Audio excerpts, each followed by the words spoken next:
پیر افضل قادری صاحب موجود ہیں. یہ وہ شخصیت ہے جنہوں نے انجینئر محمد علی مرزا پر قتل کا فتویٰ دیا. اللہ تعالیٰ کے بارے میں اس نے کہا کہ اللہ موم الجملہ ہے. قرآن پڑھا جاتا ہے، یہ ایسے ہے جیسے فرینچ میں گالیاں دینا، یہ بھی کفر ہے، اسے بھی کفر و ارتداد لازم آتا ہے. پھر اس نے حضور نبی کریم کے بارے میں کہا کہ اگر توحید صحیح بیان ہو جائے پھر پیغمبر، فرشتہ اور بزرگ جو ہے وہ تو کوئی شے نہیں. اس پر بھی 295 سی لگتا ہے. امت میں سے ایک غازی اٹھے گا، آپ کے یہ الفاظ تھے، تو اس مدرسے میں سے بھی تو غازی اٹھ سکتا ہے، تو کیا اپنوں کو بچایا جا رہا ہے؟ میں نے تو مروا رہا ہوں تو میں شام و شام اس کو مروا دوں، میرے تو مریض تپے ہوئے ہیں اس پر. السلام علیکم جی، ڈیلی پوائنٹ کے ساتھ میں ہوں نعمان سلیحی. ناظرین، آج کا یہ پروگرام کچھ اہم ہونے جا رہا ہے. میرے ساتھ پیر افضل قادری صاحب موجود ہیں. یہ وہ شخصیت ہے جنہوں نے انجینئر محمد علی مرزا پر قتل کا فتویٰ دیا. ان کو واجب القتل کا ان کے اوپر فتویٰ دیتے ہوئے یہ کہا کہ جو شخص انجینئر محمد علی مرزا کو قتل کرے گا اس کو باقاعدہ 5 لاکھ کا انعام بھی دیا جائے گا. یہ بیسیکلی ماجرا کیا ہے؟ کیا نوبت ایسی آ گئی کہ فتویٰ دینا پڑا؟ اور بیسیکلی کیا باتیں تھیں جو پیر صاحب کو بری لگیں، یا کیا انہی کو بری لگیں یا عالم اسلام کے تمام جو علماء ہیں ان کو بری لگیں؟ مزید جو تفصیلات ہیں پیر صاحب سے جانتے ہیں. سر السلام علیکم. وعلیکم السلام ورحمۃ اللہ وبرکاتہ. پیر صاحب کیسے مزاج آپ کے؟ ٹھیک ہے الحمدللہ الحمدللہ. پیر صاحب سب سے پہلے تو جاننا چاہوں گا کہ یہ ماجرا کیا ہے. بیسیکلی انجینئر محمد علی مرزا بڑی دیر سے یوٹیوب پر کام کرتا آ رہا ہے اور باقاعدہ ان کی اکیڈمی ہے اور وہ لوگوں کو سکھاتا بھی ہے. کیا ماجرا ایسا بنا، کیا معاملہ بنا کہ آپ کو فتویٰ دینا پڑا؟ پہلے میں یہ بتانا چاہوں گا کہ مرزا جیلمی جو ہے اس نے اسلام پر کتنا خطرناک خوفناک حملہ کیا. اللہ تعالیٰ کی ذات پر، قرآن مجید پر، حضور نبی کریم صلی اللہ علیہ وآلہ وسلم پر. آغاز تو اس نے داتا صاحب سے کیا. ٹھیک ہے. اللہ تعالیٰ کے بارے میں اس نے کہا کہ اللہ موم الجملہ ہے. مومل کہتے ہیں جو چیز جس کا معنی کوئی نہ ہو، جس کی حقیقت کوئی نہ ہو. جیسے پانی شانی، پانی کی حقیقت ہے، پیا جاتا ہے، شانی کی کوئی حقیقت نہیں. ٹھیک ہے. کچھ نہیں. مطلب ہے اللہ کچھ نہیں اور اس کی کوئی اہمیت بھی نہیں. یہ بھی اس نے کہا ہے. یہ بدترین گستاخی ہے ذات باری تعالیٰ کی. پھر قرآن کریم کے بارے میں پڑھا، یہ جو قرآن پڑھا جاتا ہے یہ ایسے ہے جیسے فرینچ میں گالیاں دینا. اس پر اس نے کہا جی کہ میرا مقصد یہ ہے کہ قرآن ترجمے کے ساتھ پڑھایا جائے. تو صاف کہہ دیتا جی قرآن ترجمے کے ساتھ پڑھایا جائے. فرینچ کے ساتھ گالیوں کے ساتھ تشبیہ کیوں دی قرآن کو؟ صحیح.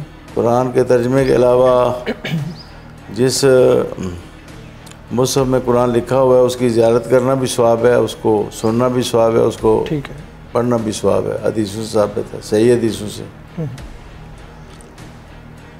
تو اس نے فرینچ کی زبان میں گالیوں سے تشبیہ دی. یہ قرآن کریم کی توہین ہے، یہ بھی کفر ہے، اسے بھی کفر و ارتداد لازم آتا ہے. پھر اس نے حضور نبی کریم کے بارے میں کہا کہ اگر توحید صحیح بیان ہو جائے تو پھر پیغمبر، فرشتہ اور بزرگ جو ہے وہ تو کوئی شے نہیں، کچھ نہیں ہے.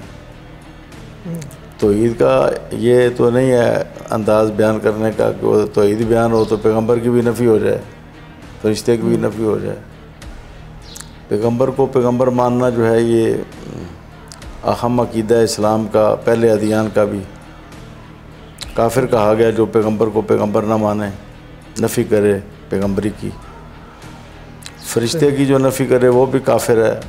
یہ بھی کتب سماویہ سے اور قرآن پاک سے فرشتوں کا ہونا بھی ثابت ہے، موجود ہونا. ٹھیک ہے. تو یہ نفی کرتا ہے. یہ بالکل گستاخی نبوت بھی ہے اور گستاخی ملائکہ بھی ہے، گستاخی اولیاء کرام بھی. اس پر بھی 295 سی لگتا ہے. صحیح. پھر اس نے کہا جی کہ یہودیوں کے جو پادری ہیں نا وہ انہوں نے کہا کہ کل کا چھوکرا ہمیں دین بتائے گا.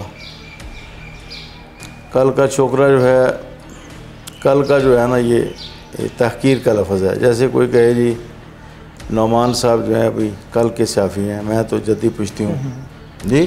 ٹھیک ہے. کل کا مطلب ہے ابھی نامکمل ہے، ناقص ہیں، ادھورے ہیں. ٹھیک ہے. یہ تحقیر کا کلمہ ہے کل کا. چھوکرا کا لفظ جو ہے نا وہ تو 9-10 سال 12 سال کے بچے پر بولا جاتا ہے، اور حضور کے لیے اس کو بولنا بھی توہین ہے، بالکل ٹھیک، کیونکہ حضور نبی کریم صلی اللہ علیہ وسلم 53 سال کی عمر میں مدینہ شریف گئے. کوئی یہودی آپ کو کیسے چھوکرا کہہ سکتا تھا؟ صحیح، عرب تھے وہ عربی زبان جانتے تھے. صحابہ کرام پھر ان کا رد عمل کیا ہوتا جب کوئی آپ کو کل کا چھوکرا کہتا؟ اس وقت صحابہ کرام جنگ کی پوزیشن میں تھے، ٹھیک ہے، قریش سے جنگ لڑی، بدر میں، احد میں. ہم نے اس کو چیلنج کیا یہ دکھاؤ، ٹھیک ہے، نہ قرآن میں نہ حدیث میں. پھر کہتا ہے جی میں نے ان کی بہت سی باتوں کو لے کر اس میں سے نکالا ہے. صحیح، تو پھر اس طرح تو جو شخص گستاخی کرے گا وہ کہے جی میں نے باتوں کو جمع کر کے اس میں سے لے لیا. صریح لفظ ہے، ٹھیک ہے، گستاخی ہے. پھر اس نے جو کچھ اس کے منہ میں آیا وہی کہتا رہا. حضرت ابراہیم علیہ السلام کے بارے میں اس نے پرسوں جو جواب دے رہا تھا اس میں کہا وہ آتا ہے سمیعنا فتى یذکرہم یقال لہ ابراہیم. ابراہیم علیہ السلام نے جب بت خانے میں جا کے نا بت توڑ دیے نا، تو آپ چلے گئے. تو جب وہ مشرکین آئے تو انہوں نے کہا کس نے کیا ہے؟ تو اس کے جواب میں کچھ لوگوں نے کہا کہ ایک نوجوان ہے، فتح نوجوان کو کہتے ہیں لا فتح الا علی. ٹھیک ہے، فتح کا معنی نوجوان ہے. تو قرآن کریم میں فتح کا لفظ ہے. انہوں نے کہا جی کہ ایک نوجوان ہے وہ بتوں کے بارے میں باتیں کرتا تھا، ابراہیم ان کا نام ہے.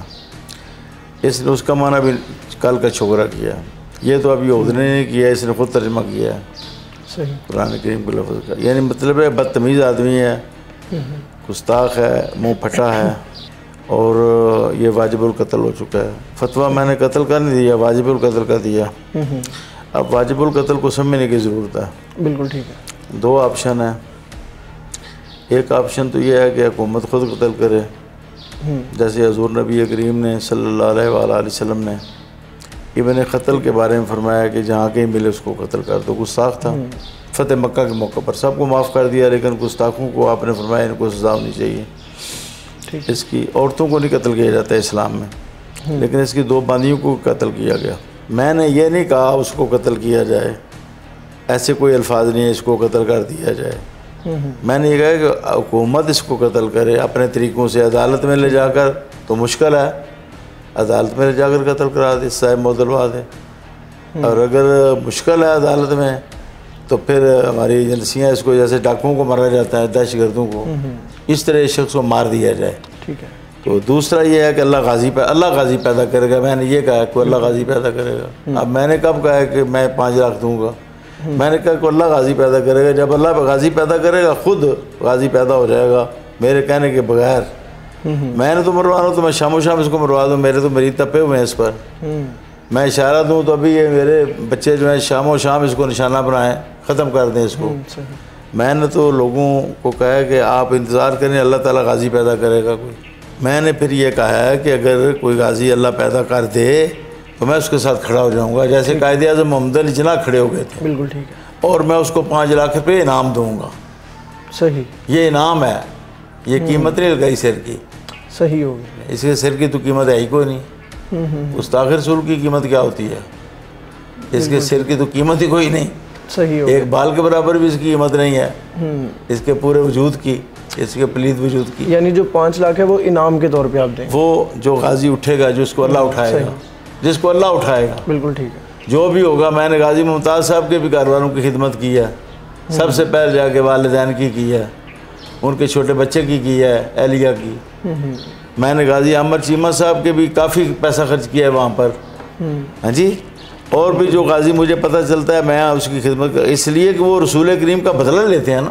بالکل ٹھیک. جو رسول اکرم کا بدلہ لیتا ہے نا وہ تو پھر مسلمانوں کو وہ تو اپنی جان کی طرح پیارا لگتا ہے نا جی. تو میں نے تو اس اینگل سے کہا ہے.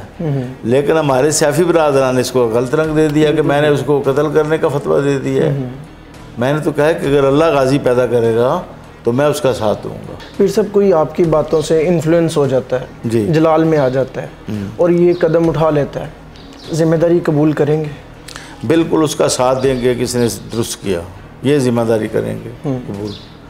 یہ نہیں کہیں گے ہم نے قتل کرایا، یہ کہیں گے جی کہ اس نے اچھا کام کیا کہ ایک گستاخ رسول کو مار دیا، جیسے ڈاکوؤں کو کچے میں مار رہی ہے پولیس، یہ بڑا شیر بنتا ہے اور یہ چوہے کی طرح چھپ رہا ہے، کبھی کہیں جاتا ہے، کبھی کہیں جاتا ہے، کبھی کہیں جاتا ہے۔ حالانکہ ابھی جو ہے نا کوئی بھی سخت کام نہیں ہوا، ابھی ہونا ہے سخت کام، ابھی دفعات لگنی ہے اس پر، پتہ نہیں کتنی لگنی ہے، دہشت گردی کی بھی دفعہ لگنی ہے، آئین سے غداری کی بھی، کیونکہ اس نے کہا جی کہ مجھے کافر نہ کہیں تو میں بھی ان کو کافر نہیں کہوں گا، قادیانی ہو، اگر اس کو کافر نہ کہیں تو پھر آئین میں وہ نکال دیا جائے گا کہ وہ کافر ہیں، پھر بھی تو کافر ہیں نا، ٹھیک ہے، ہاں جی، تو ختم نبوت کی وجہ سے کافر ہیں، اس لیے کافر نہیں ہے کہ وہ مرزے کو کافر کہتے ہیں، کہتے ہیں مجھے کافر نہ کہے تو میں بھی ان کو کافر نہیں کہوں گا، یہ آئین سے غداری ہے، اس پر غداری کی دفعہ بھی لگتی ہے، تو انشاءاللہ تعالی اس کا گھیرا تنگ ہو رہا ہے، جلدی یہ قابو میں آ جائے گا، پورا صحیح طرح قابو میں آئے گا انشاءاللہ تعالی۔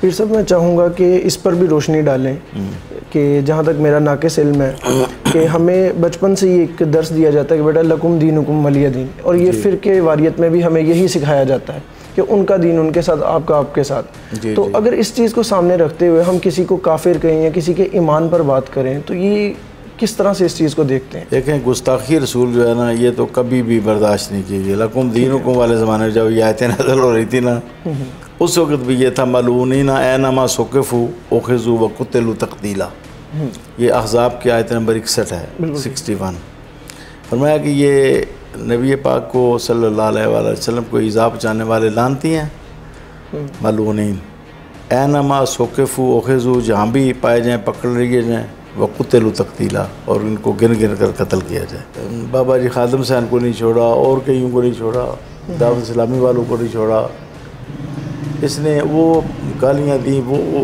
باتیں کی جو بازاری لوگ بھی نہیں کرتے، بالکل ٹھیک، ہاں جی، اس نے کسی کو چھوڑا کوئی نہیں، اس لیے علماء آپ نے سوال کیا جی علماء پہلے کیوں نہیں اٹھے؟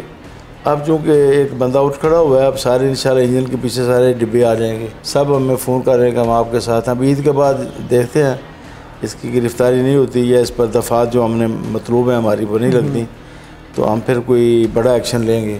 پھر سب ذاتی ایک خیال ہے کہ ہمیں پہلے ثابت کر کے عوام کے سامنے رکھ کے کہ یہ شریعت نے یہی ایک دے دیا ہے اور جس پہ سارے فرقے تمام جو علماء ہیں وہ متفق ہوں، دین ہم اگر فتوے کی طرف آتے تو زیادہ بہتر نہیں ہو جاتا تاکہ کسی کو اختلاف نہ رہتا؟ میری بات سنیں، میں نے اس وقت فتویٰ کا لفظ نہیں استعمال کیا، ٹھیک ہے، لیکن میں مفتی اعظم سید ابوالبرکات شاہ صاحب رحمۃ اللہ تعالی علیہ جو اہل سنت کے سب سے بڑے مفتی تھے، میں ان کے پاس رہا ہوں 1 سال سن 74 میں، اور سن 67 میں حکیم الامت مفتی احمد یار خان نعیمی رحمۃ اللہ تعالی علیہ جو اہل سنت کے مفتی اعظم تھے جن کے پاس دوسرے فرقوں کے لوگ بھی فتوے لے کر آتے تھے، تو میں ان کے پاس ہی فتویٰ سیکھتا رہا ہوں۔ چونکہ میں ایک مستند مفتی ہوں تو مفتی جب حکم شرعی بیان کرتا ہے تو وہ فتویٰ بن جاتا ہے، اس پر فتویٰ کا لفظ لائے یا نہ لائے، بالکل ٹھیک، تو حکم شرعی بھی بیان ہوا ہے، فتویٰ باقاعدہ میں نے جاری کرنا ہے، باضابطہ فتویٰ جو ہے نا وہ بھی چند دنوں میں آ جائے گا، بالکل ٹھیک، انشاءاللہ تعالی یہی ہوگا، ٹھیک ہوگا، اس میں کوئی رد جو میں نے بیان کیا نا وہ یہی ہوگا۔ اس ٹائم وہ فرار ہے انجینئر محمد علی مرزا؟ بالکل فرار ہے، چھپا ہوا ہے اور ایک جگہ پر نہیں ٹھہرتا، رات کو ادھر، صبح ادھر، شام کو ادھر، یہ اپنے ٹھکانے بدلتا رہتا ہے۔ میں ایک چیز ایڈ کرنا چاہوں گا کہ ابھی ہمارا ان سے رابطہ ہوا تو وہ تو گھر پر ہی موجود ہیں؟ کوئی نہیں موجود، قطعاً موجود نہیں ہے گھر پر، صحیح، جھوٹ بولا ہے اس نے، وہ کسی اور گھر پر ہے جس کو اس نے اپنا گھر کہا ہے۔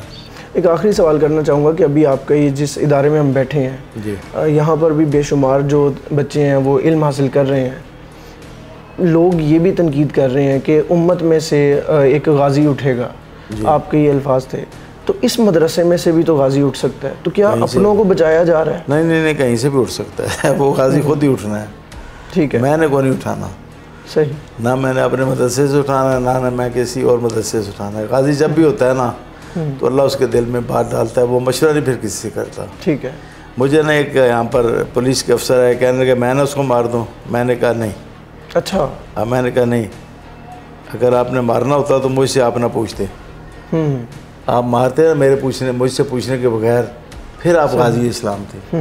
جب میں آپ کو کہوں گا آپ ماریں پھر آپ غازی اسلام نہیں ہیں۔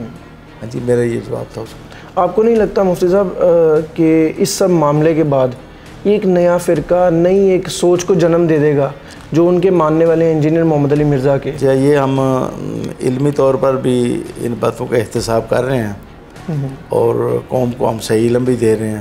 صحیح. ادھر اس کے خلاف اقدامات جو قانونی ہیں ان کا بھی مطالبہ کر رہے ہیں. غازیان اسلام کا جو کردار ہے وہ بھی براکہ ہے. ٹھیک ہے. اس کا حق ہونا بھی ہم بیان کر رہے ہیں.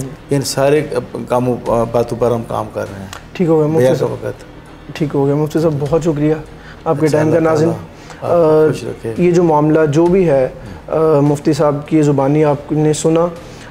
کون رائٹ ہے کون غلط ہے یہ فیصلہ ہم نہیں کر سکتے. آپ کیا رائے رکھتے ہیں کمنٹ سیکشن میں لازمی بتائیے گا. پاکستان زندہ باد.